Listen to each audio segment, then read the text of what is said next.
بسم اللہ الرحمن الرحیم۔ نماز کی ادائیگی سے متعلق ہمارا آج کا پہلا مسئلہ ہے کہ نماز کو سلام کے ساتھ مکمل کرنا واجب ہے۔ جب نماز مکمل ہو جائے تو سلام کے ساتھ نماز کا اختتام کیا جائے۔ مسند ابی حنیفہ کتاب الصلاۃ حدیث نمبر 41۔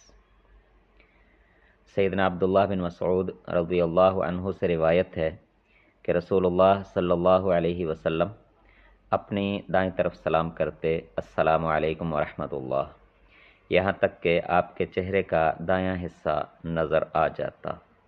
اسی طرح بائیں طرف کرتے۔ ایک روایت میں ہے کہ دائیں رخسار کی سفیدی نظر آتی تھی اور بائیں طرف بھی اسی طرح، یعنی کہ سلام میں اپنے چہرے کو اتنا موڑا جائے کہ پیچھے والے دائیں رخسار، اور جب بائیں طرف سلام کریں تو بائیں رخسار نظر آ جائے۔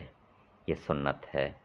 اسی طرح بعض روایات میں ہے کہ جب دائیں طرف سلام کرتے تو نبی اکرم صلی اللہ علیہ وسلم کے دائیں رخسار کی سفیدی نظر آتی تھی، جب بائیں طرف سلام کرتے تو اسی طرح۔ سنن الترمذی حدیث نمبر 238۔ سیدنا ابو سعید خدری رضی اللہ عنہ سے روایت ہے کہ رسول اللہ صلی اللہ علیہ وسلم نے فرمایا، نماز کی کنجی وضو ہے، یعنی طہارت، اور اس کی تحریم تکبیر ہے، یعنی وضو کے بغیر تو نماز پڑھ ہی نہیں سکتے۔ وضو نماز کی کنجی ہے۔ اسی طرح اس کی تحریم تکبیر ہے کہ جب انسان نماز کی نیت کر لے تو نماز کی نیت کے بعد جب پہلی تکبیر، جسے تکبیر تحریمہ کہتے ہیں، تکبیر تحریمہ کہے تو تب سے نماز کا آغاز سمجھا جائے گا، اس سے پہلے نماز کا آغاز نہیں ہوگا۔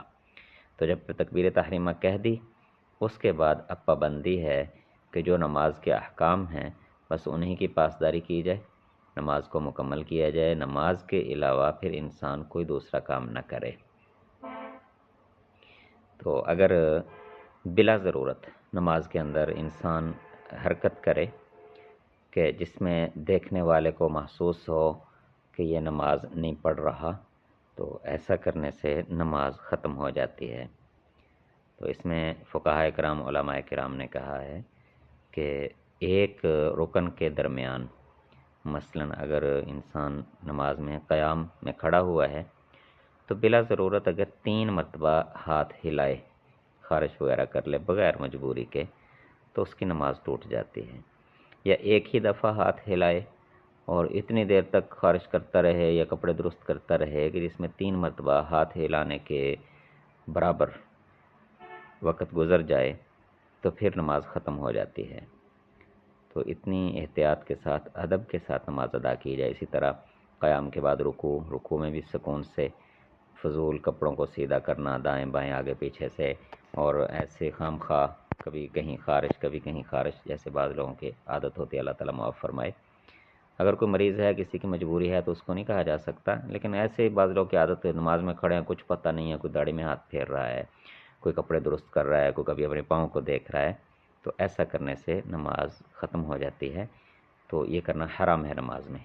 تکبیر تحریمہ اس لیے کہا جاتا ہے اس کو کہ جب پہلی تکبیر اللہ اکبر کہہ دیا تو اس کے بعد پھر نماز کے علاوہ کوئی حرکت سب حرام ہو جائیں گی، اور اس کی تحلیل سلام پھیرنا ہے، یعنی کہ سلام تک کوئی اضافی حرکت، نماز کے علاوہ کوئی حرکت نہیں کی جائے گی۔ ہاں، جب نماز کا سلام کر لیا اس کے بعد پھر ہر چیز حلال ہے۔ اور اس آدمی کی نماز ہی نہیں جو الحمدللہ یعنی کہ سورہ فاتحہ اور اس کے ساتھ کوئی دوسری سورت نہ پڑھے، خواہ فرض نماز ہو یا کوئی اور نماز ہو، یعنی کہ سورہ فاتحہ اور اس کے ساتھ دوسری سورت پڑھنا۔ یہ پہلے ہم تفصیل سے سارے مسائل پچھلے سبقوں میں پڑھ چکے ہیں۔ اللہ تعالیٰ ایمان و عمل کے ساتھ نبی اکرم صلی اللہ علیہ وسلم کی کامل اطاعت اور فرما برداری کی توفیق عطا فرمائے۔ والسلام، دعاؤں کی درخواست۔